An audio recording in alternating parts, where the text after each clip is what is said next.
ಭಾರದ ವಾಹನ ಸಂಚಾರ. ಟಿಪ್ಪರ್ ತಡೆದು ರೈತರಿಂದ ಪ್ರತಿಭಟನೆ.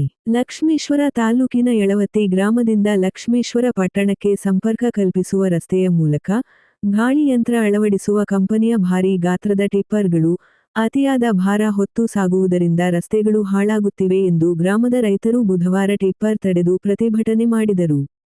ರೈತ ಮುಖಂಡರಾದ ಬಾಪು ಗೌಡ ಭರಮಗೌಡರ, ಸುರೇಶ ಬೀರಣ್ಣವರ, ರಾಚಪ್ಪ ಅಜ್ಜನಗೌಡರ ಮಾತನಾಡಿ ಅಲ್ಪವಿರಾಮ ಕಳೆದ 3-4 ವರ್ಷಗಳ ಹಿಂದೆ ಪ್ರಧಾನ ಮಂತ್ರಿ ಗ್ರಾಮ ಸಡಕ್ ಯೋಜನೆ ಅಡಿಯಲ್ಲಿ ನಿರ್ಮಿಸಿದ ರಸ್ತೆ, ರೈತರು ತಮ್ಮ ಹೊಲಗಳಿಗೆ ಹೋಗಿ ಬರಲು ಅನುಕೂಲವಾಗಿದೆ.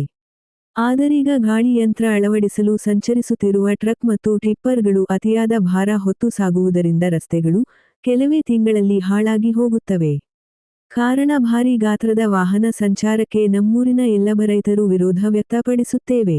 ತಾಲೂಕಿನ ರಸ್ತೆಗಳು ಸಂಪೂರ್ಣ ಹಾಳಾಗಿವೆ ಹೋಗಿದ್ದು, ವಾಹನ ಸಂಚಾರಕ್ಕೆ ಯೋಗ್ಯ ಇಲ್ಲದಂತಾಗಿವೆ.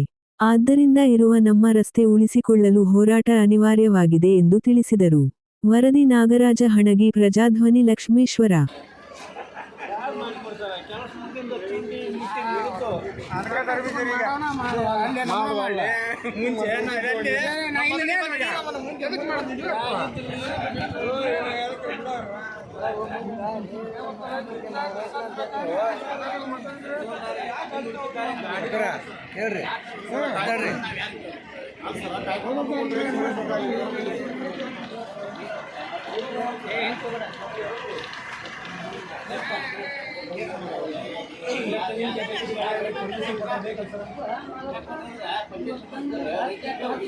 ಆಮೇಲೆ ಪಂಚಾಯತಿಗೆ ಸಂಬಂಧ ರೋಡ್